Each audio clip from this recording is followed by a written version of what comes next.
So I wanted to talk about capsule work, and capsule is basically a scar around an implant. And when someone's having reoperation for their breast implants, we usually have to enter that scar, and there's a couple terms that we use that get really confusing for people. But just to clarify what some of these terms mean, capsulotomy means opening up the pocket. So basically, you go in there to access the implant and you open up the pocket. That's called capsulotomy.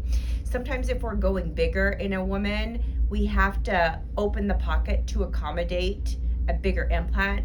So capsulotomy means opening the pocket, and that usually would be here. Capsulorrhaphy is a term used to describe closing a pocket or suturing a pocket down.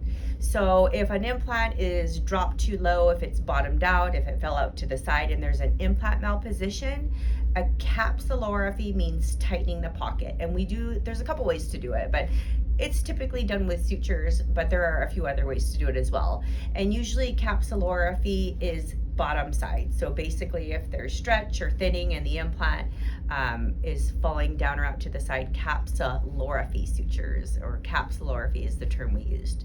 And then capsulectomy means removing parts of the capsule. So if there's a lot of scar tissue, it can squeeze the implant and make it feel firm. And so capsulectomy means moving all or part of the capsule. So that's some basic terms for you.